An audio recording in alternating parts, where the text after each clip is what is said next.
Меня зовут Лорен Рид, мне 30 лет, я учительница начальной школы. В канун Рождества я прилетела в Рочестер, штат Нью-Йорк, с сердцем, полным волнения, чтобы удивить свою семью на их ежегодной праздничной вечеринке. Снег покрывал улицы, огни мерцали, и город выглядел как праздничная картина.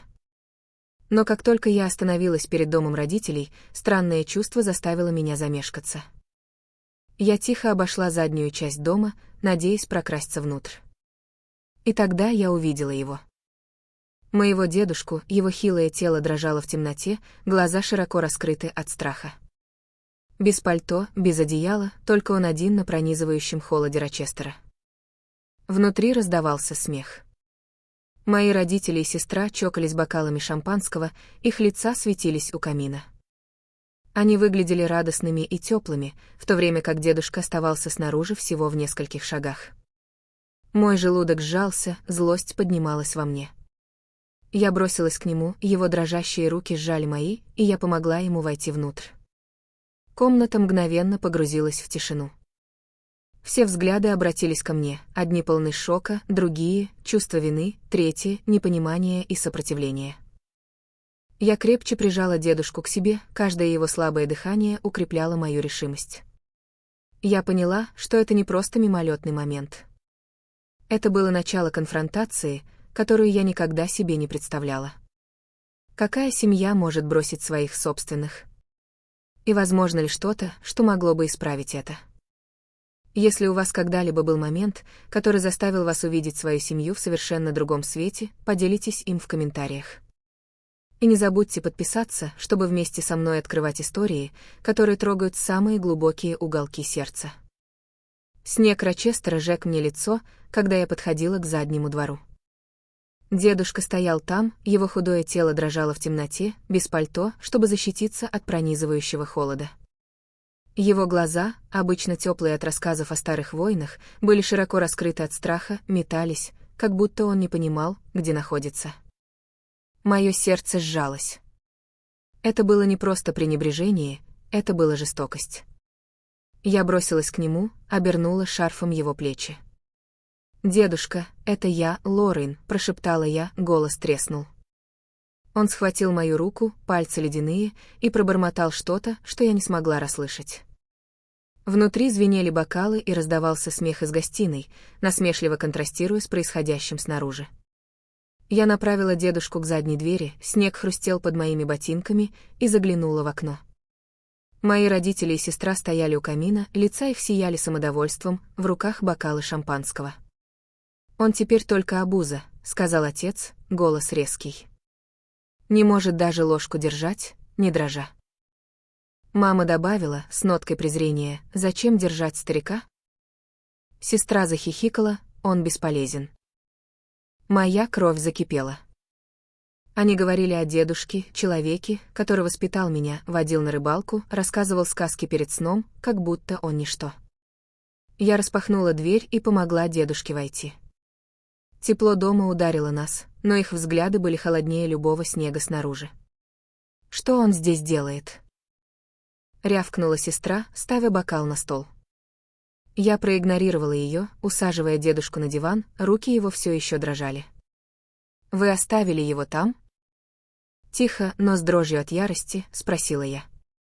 Отец пожал плечами, с ним все нормально. Паркинсон заставляет его драматизировать. Мама кивнула, делая глоток напитка, мы не его медсестры, Лорен. Я сжала кулаки, сдерживая желание закричать. Они не видели страха дедушки, его унижения. Я наклонилась к нему, проверяя пульс. Он был слабый, нестабильный. «Мы уходим», — твердо сказала я, помогая ему встать. Отец поднял бровь. «Ты преувеличиваешь. Это не твоя забота». Но я больше не собиралась слушать. Я схватила пальто, набросила его на плечи дедушки и вывела его через парадную дверь. Снег продолжал падать, но внутри меня горел огонь. Они перешли черту, и я не собиралась это игнорировать. Я отвезла нас в небольшой отель в нескольких милях отсюда, единственное место, открытое в канун Рождества. Клерк выделил нам тихий номер, и я помогла дедушке устроиться в кресле, дыхание его было все еще неравномерным. «Теперь ты в безопасности», — сказала я, укутывая его одеялом. Он посмотрел на меня, глаза смягчились, но все еще были полны тревоги. «Спасибо, Лорен», — прошептал он почти неслышно. Я кивнула, глотая комок в горле. Я достала телефон и набрала Стивена Брукса, моего друга и медбрата, который всегда был рядом. «Стивен, это срочно», — сказала я, когда он поднял трубку. «Дедушка в плохом состоянии. Можешь подъехать в отель?» Он не колебался, я в пути. Пока мы ждали, я сидела рядом с дедушкой, наблюдая, как он делает глоток воды, руки его дрожали меньше. Я думала о годах, проведенных с семьей, о том, как ухудшилось его состояние и как они отвернулись от него. Паркинсон не был его виной, но они относились к нему, как к преступнику. Стивен приехал через час с медицинской сумкой. Он проверил жизненные показатели дедушки, лицо его было серьезным. «Он обезвожен, Лорен, и уровень стресса зашкаливает», — тихо сказал он. «Что произошло там?» Пересказала я то, что видела во дворе: холод, жестокие слова. Стивен сжал челюсти, это не просто пренебрежение. Это злоупотребление. Я кивнула, решимость укреплялась. «Они за это ответят», — сказала я, голос стал спокойным. Стивен согласился задокументировать состояние дедушки, первый шаг к справедливости. Пока он работал, я смотрела на спящего дедушку и знала, я сделаю все, чтобы защитить его. На следующее утро я отвезла дедушку в свою квартиру. Маленькое пространство, заваленное книгами и учебными планами, казалось убежищем после хаоса прошлой ночи. Дедушка сидел на моем потертом диване, его руки все еще слегка дрожали, но глаза были спокойнее, изучая знакомые фотографии на стенах. Я подала ему кружку чая, наблюдая, как ему трудно удерживать ее ровно. Его болезнь Паркинсона за годы ухудшилась. Но видеть его таким уязвимым было совсем другим ощущением. Я не могла забыть его страх во дворе, это пробудило во мне что-то глубоко спрятанное, смесь вины и гнева, с которой я раньше не сталкивалась. Сев рядом с ним, я мысленно вернулась к летнему детству у озера Онтарио. Дедушка брал меня с собой на рыбалку, его крепкие руки направляли мои, чтобы забросить удочку. «Терпение, Лорен», — говорил он, голос его был ровным, пока мы ждали поклевки. Он рассказывал истории о днях в МЭС, о штормах и товарищах, а глаза его сияли гордостью. Эти моменты формировали меня, давали силы. Но теперь, наблюдая, как он делает глоток чая, я понимала, насколько сильно он изменился. Его плечи, некогда широкие, были сгорблены. Его истории, некогда бесконечные, стали тихими. Когда это началось? Когда моя семья отвернулась от него? Я вспомнила 2 года назад, когда дрожь дедушки усилилась. Он уронил стакан на семейном ужине, и отец закатил глаза, бормоча про беспорядок. Мама начала его избегать, говоря, что его дрожь нервирует ее. Сестра, всегда гонявшаяся за статусом, перестала приглашать его на свои мероприятия, называя его позором. Я тогда это замечала, но была слишком занята преподаванием, слишком увлечена своей жизнью, чтобы действовать. Чувство вины давило на меня. Я должна была вмешаться раньше, должна была увидеть закономерность, как они его изолировали, игнорировали его нужды, оставляли самому. Дедушка пошевелился, с трудом поставив кружку. «Я не хотел быть обузой», — мягко сказал он, голос дрожал. Я опустилась рядом и взяла его руки. «Ты не обуза, дедушка. Никогда не был». Его глаза наполнились слезами, а у меня сжалось сердце. Это было не только про прошлую ночь. Это были годы пренебрежения, годы, когда моя семья обращалась с ним так, как будто он ничего не значил. Я вспомнила, как они перестали водить его к врачу, как лекарства заканчивались, потому что были слишком дорогими. $5000 в год, жаловался отец, словно здоровье дедушки не имело значения. Я начала ходить по комнате, гнев переполнял меня. Они позволили ему ухудшаться, оправдываясь Паркинсоном. Я не могла это терпеть. Я взяла телефон и позвонила Стивену Бруксу, моему другу из колледжа, который заботился о дедушке в отеле прошлой ночью. «Стивен, мне снова нужна твоя помощь», — сказала я, когда он ответил. «Я собираюсь бороться за дедушку, но мне нужны доказательства того, что его запустили». Голос Стивена был спокойным, но твердым. Я видел достаточно прошлой ночью, чтобы понять, что это серьезно. «Я помогу все задокументировать». Он пришел в тот же день с медицинской сумкой. Проверяя показатели дедушки, он отметил признаки хронического стресса, высокое давление, нерегулярное сердцебиение. «Это не только Паркинсон», — сказал он, нахмурившись. Давление семьи оставило след. Я кивнула, решимость укреплялась. Стивен предложил проверить медицинские записи дедушки на пропущенные визиты и неоплаченные счета, чтобы показать пренебрежение семьи. Я вспомнила, как раньше видела дедушку в потрепанной одежде с недополненными рецептами. Это не случайности, это выбор семьи. Я села рядом с дедушкой, задавая мягкие вопросы о прошедшем годе. Он замялся, затем признался, что отец перестал возить его на терапию, мама закрывала его в гостиной во время семейных встреч. «Сестра», — говорил он, однажды сказала, «прекрати дрожать или оставайся вне поля зрения». Каждое слово било в сердце. Я все записывала, руки дрожали от гнева. Это было не просто пренебрежение, это было намеренное жестокое отношение. Я посмотрела на дедушку, лицо его было уставшее, и дала себе молчаливое обещание защищать его, что бы ни случилось. Мы со Стивеном провели вечер, обдумывая план. Он знал социального работника, который мог связать нас с организациями по защите пожилых. «Нужны твердые доказательства», — сказал он, записывая клиники, которые дедушка посещал. Я согласилась, почувствовав проблеск надежды. Это был старт сбора доказательств, построения дела. Моя семья думала, что все это можно замять, но они ошибались. Я заставлю их ответить за все, что они сделали, не только ради дедушки, но и ради всех, кого они ранили своей черствостью. Через несколько дней я вернулась к дому родителей. Улицы Рочестера были тихими, построждественское спокойствие опустилось на район. Но сердце билось учащенно, когда я подъезжала к их двору. Мне нужно было забрать вещи дедушки, одежду, старые медали в МЭС, все, что могло сделать мою квартиру для него домом. Я оставила его со Стивеном отдыхать, но мысль о встрече с семьей снова сводила меня с ума.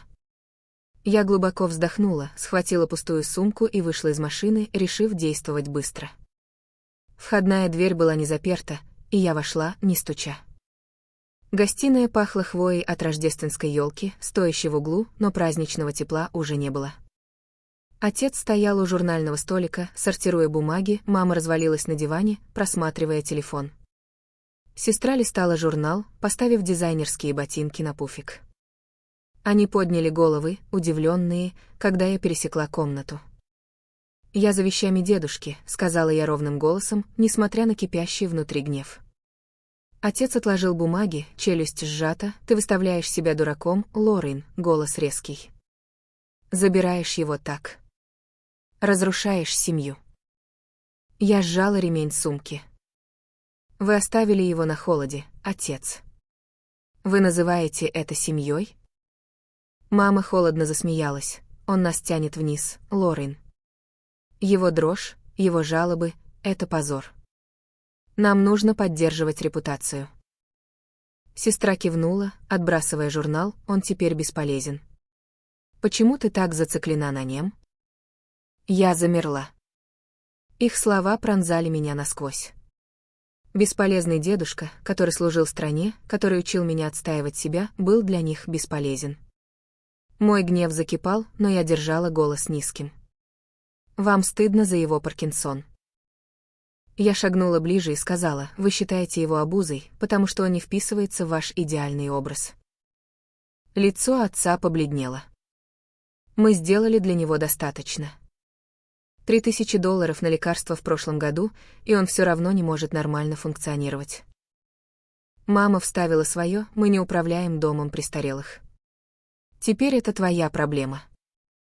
Я повернулась к коридору, направляясь к комнате дедушки, но сестра перегородила мне путь. «Ты ничего не заберешь, — сказала она, скрестив руки. «Ты не можешь играть в героя и выставлять нас в дурном свете». Я уставилась на нее, сердце колотилось. «Отойди», — голос мой стал стальным. Она замялась, затем отошла в сторону, бормоча под нос. Я распахнула дверь дедушки, и сердце сжалось при виде беспорядка. Кровать была не заправлена, одежда свалена в угол, медали в МЭС брошены в ящик, как мусор. Я начала паковать вещи, засовывая свитеры и фотографии в сумку, каждый предмет подпитывал мою решимость. Когда я работала, раздался стук в дверь. Мама открыла, и я услышала знакомый голос: «Хелен Уолш, наша соседка».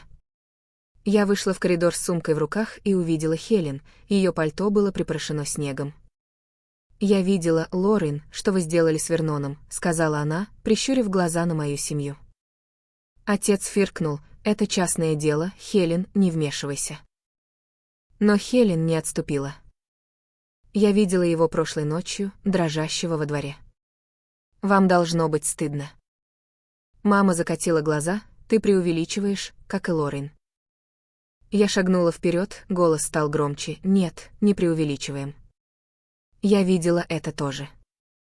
И я не позволю вам остаться безнаказанными». Взгляд Хелен встретился с моим, спокойный и поддерживающий. «Я тебя поддержу, Лорен», — тихо сказала она. «Я расскажу всем, кто спросит, что видела». Моя семья замерла, их самодовольство пошатнулось. Я воспользовалась моментом, слова мои были остры, я подам это в суд. Вы ответите за то, как обращались с дедушкой. Отец засмеялся, но смех был пустой. «Ты думаешь, что сможешь победить нас?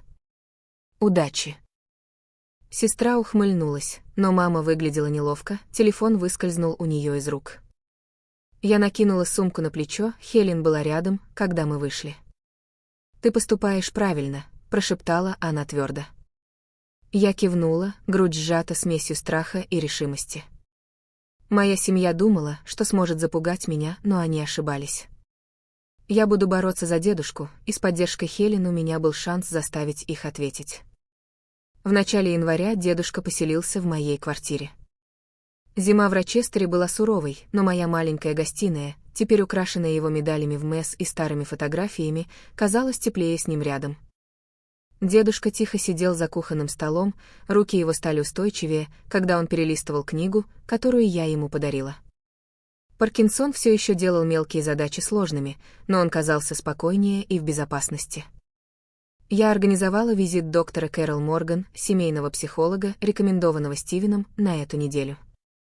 Мне нужно было, чтобы она оценила психическое состояние дедушки, чтобы подтвердить, что то, что я видела, было не разовым ужасающим событием, а закономерной вредной практикой. Доктор Морган пришла в снежный вторник с планшетом в руках, манера ее была мягкой, но внимательной. Она провела час с дедушкой, расспрашивая о его днях в доме родителей. Он говорил с паузами, описывая, как его оставляли одного на часы, как игнорировали его просьбы о помощи. «Они говорили, что я их замедляю», — признался он тихо.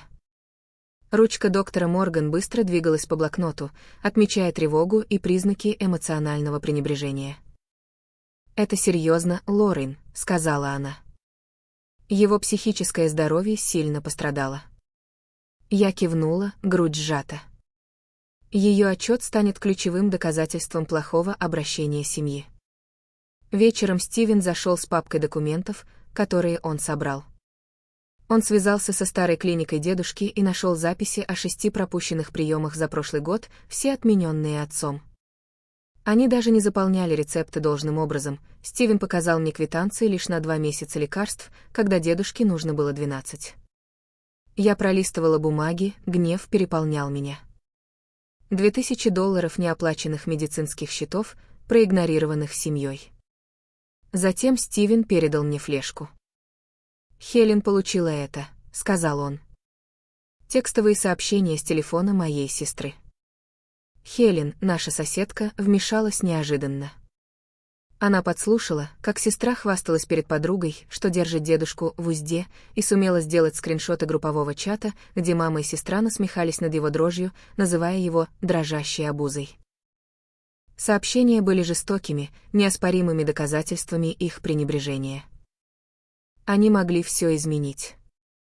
Я сказала Стивену, руки дрожали, сохраняя файлы. Позже пришла Хелен, лицо ее было серьезным, но решительным. «Я видела достаточно, чтобы знать, что они неправы», — сказала она. «Я готова дать показания, если понадобится». Ее поддержка была как спасательный круг. Я понимала, что нам нужна юридическая помощь, чтобы это имело силу. Я позвонила Рэйчел, подруге из колледжа, которая стала юристом, специализирующимся на правах пожилых людей. Она согласилась встретиться со мной в кафе в центре города. За чашкой горячего латте я рассказала все о состоянии дедушки, текстах, неоплаченных счетах, оценке доктора Морган. Глаза Рэйчел сжались, когда она читала сообщение. «Это сильные доказательства пренебрежения», — сказала она, делая заметки. «Мы можем подать гражданский иск за жестокое обращение с пожилым. Это будет непросто, но шанс есть». Я выдохнула, смешанные чувства надежды и тревоги.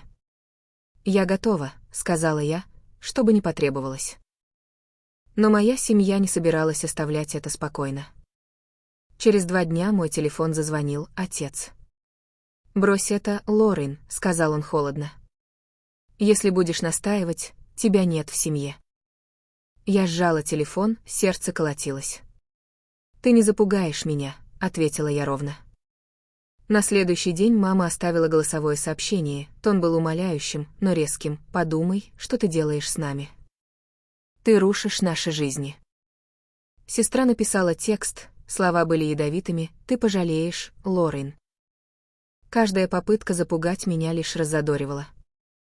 Они думали, что смогут запугать, но я больше не отступала.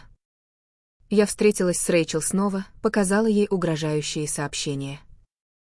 «Это демонстрирует их отчаяние», — сказала она, сохраняя копии. «Это поможет нашему делу». Стивен и Хелен продолжали расследование, находя соседей, которые видели, как дедушку оставляли на улице не только в канун Рождества, но и несколько раз до этого. Я проводила вечеры с дедушкой, помогая ему привыкнуть к моей квартире, организовывая новый визит к врачу, чтобы лекарства снова были в порядке.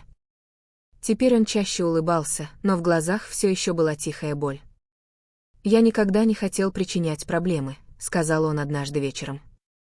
Я сжала его руку: «Ты того стоишь, дедушка. За тебя стоит бороться». К середине января наше дело начало обретать форму. Рэйчел подала первоначальные документы, а доктор Морган представила свой отчет, подробно описывая эмоциональные страдания дедушки.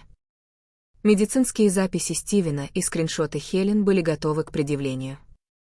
Давление со стороны моей семьи лишь укрепляло мою решимость. Они пытались сломать дедушку, но не сломают меня. Я была готова встретиться с ними в суде, чтобы заставить ответить за каждое жестокое слово и каждую оставленную без внимания потребность. Здание суда в Рочестере казалось холодным и неприветливым. Февральский воздух прилипал к моему пальто, когда я медленно, но уверенно вела дедушку внутрь. Зал суда гудел от шепотов, но я сосредоточилась лишь на деревянной скамье, где сидела моя семья, отец, мать и сестра, лица их полны вызова. Рэйчел сжала мою руку. «Мы справимся», — прошептала она, но в животе закрутились нервы. Месяцы подготовки, отчет доктора Моргана, медицинские записи Стивена, скриншоты Хелен — все привело к этому моменту. Я была готова бороться за дедушку, чтобы они заплатили за то, что сделали. Рэйчел первой выступила, голос ее был четким. Она представила судье отчет доктора Моргана о эмоциональном страдании дедушки из-за многолетнего пренебрежения. В тот год Вернона Рэмси оставляли на морозе. Она подчеркнула, что медицинские записи показывают пропущенные приемы и неоплаченные счета на сумму $2,000. Затем она подняла USB-накопитель с текстовыми сообщениями, где мама и сестра насмехались над дрожью дедушки, называя его «дрожащей обузой». В зале суда воцарилась тишина, тяжесть слов висела над всеми. Я взглянула на дедушку рядом со мной, его руки крепко сжаты. Его глаза встретились с моими, и я увидела проблеск надежды. Затем встал адвокат моей семьи, гладкий мужчина в дорогом костюме. «Это преувеличение», — сказал он уверенно. Они получали надлежащий уход. Отец встал, осанка уверенная, голос ровный, мы ничего не сделали неправильно, поправляя галстук. Состояние Вернона делает его сложным. Мы потратили тысячи на его уход. Я сжала кулаки, сердце бешено колотилось. Тысячи. Они позволяли его рецептам истекать, игнорировали терапию. Рэйчел возражала, но судья махнул рукой, позволяя отцу продолжить. «Лорен раздувает все из ничего», — добавил он, глядя на меня с ухмылкой. Лицо судьи оставалось непроницаемым, но я почувствовала холод. Отец был не просто бизнесменом, у него были связи в местном совете среди состоятельных клиентов, которые могли повлиять на мнение. Когда Рэйчел попыталась предъявить текстовые сообщения, адвокат утверждал, что они вырваны из контекста и могут быть поддельными. К моему шоку, судья согласился, признав их недопустимыми без дополнительной проверки. Я наклонилась к Рэйчел и прошептала, как это возможно. Она покачала головой, челюсть сжата, влияние, пробормотала она. Самодовольные лица моей семьи это подтверждали. Они думали, что победили. Затем последовал самый тяжелый удар. Карен Уолш, бывшая сиделка дедушки, была вызвана давать показания. Я ее никогда не встречала, но Хелен предупреждала, что она работала на моих родителей, прежде чем уволиться в прошлом году. Карен встала, глаза избегали моих. «Вернон был в хорошем уходе», — сказала она ровным голосом. Риды старались изо всех сил. Он часто путался, придумывал что-то. Я задыхалась. Это была ложь. У дедушки был ясный ум, несмотря на Паркинсон. Рэйчел пыталась допрашивать Карен, спрашивая о ее внезапном уходе, но Карен оставалась неопределенной, утверждая, что ушла по личным причинам. Позже Хелен шепнула мне, ее подкупили. Я видела ее с твоим отцом на прошлой неделе. Моя грудь сжалась. Они купили ее молчание. Хелен была следующей, голос ее был устойчив, когда она рассказывала о том, как видела дедушку дрожащим на улице в канун Рождества. «Я видела, как его оставляли без ухода многократно», — сказала она, глядя на судью. Но адвокат моей семьи исказил ее слова, выставив ее любопытной соседкой с обидой. Судья, казалось, поверил, делая заметки, не поднимая глаз. Стивен выступил, предъявив записи клиники о пропущенных приемах дедушки, но защита отвергла их как административные ошибки. Я смотрела на лица своей семьи, отец спокойно кивал, мама слабо улыбалась, сестра зевала. Они считали себя неприкосновенными. Когда я поднялась на трибуну, голос дрожал, но становился сильнее. «Моего дедушку оставляли одного, насмехались и игнорировали», — сказала я, глядя прямо на семью. Они называли его обузой, оставляли на морозе. У меня есть доказательства. Но судья прервал меня, сказав, что мои показания эмоциональны, а не фактические. Сердце сжалось. Рэйчел боролась изо всех сил, представляя все документы, но защита использовала влияние моего отца и ложь Карен. Зал суда казался сжимающимся, правда ускользала. Судья вынес вердикт ровным голосом: Вернон Рэмси может жить с Лорен Рид.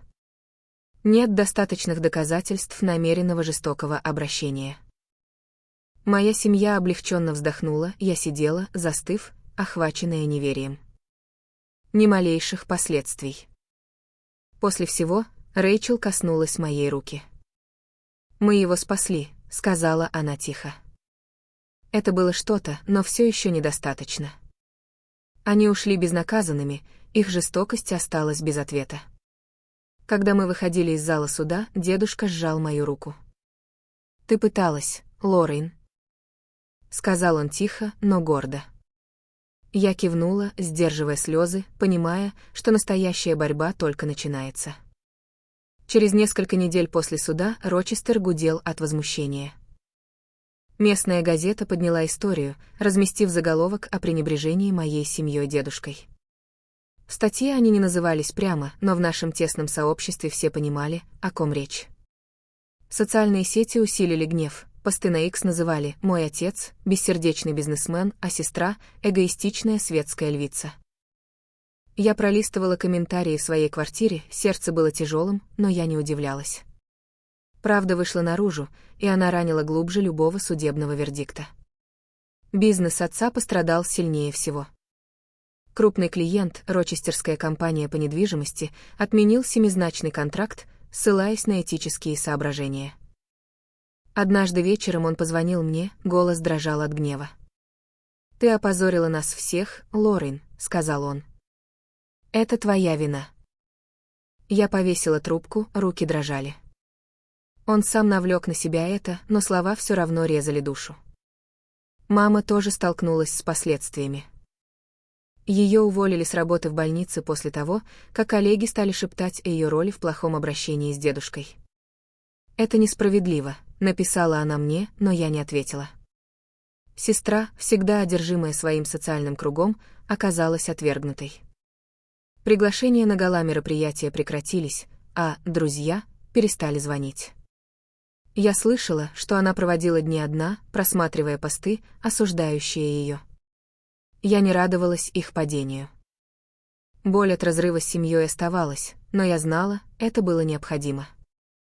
Моя забота была о дедушке, который постепенно обживал мою квартиру. Стивен познакомил нас с местной группой поддержки пожилых, встречавшейся еженедельно в общественном центре. Я отвела дедушку туда в один прохладный мартовский день, его морская кепка гордо сидела на голове. Группа тепло его приняла. Пенсионеры делились историями, играли в карты, смеялись за кофе.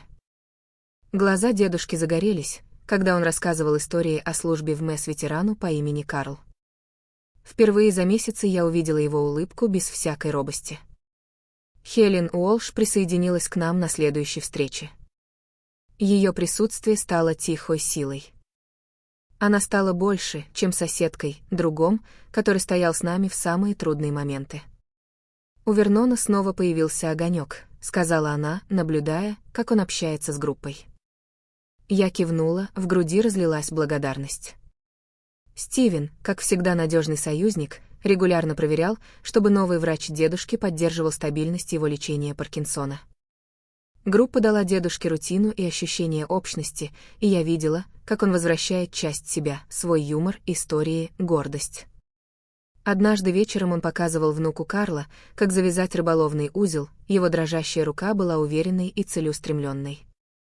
Я наблюдала издалека, горло сжалось от облегчения. С течением недель я размышляла о том, что произошло.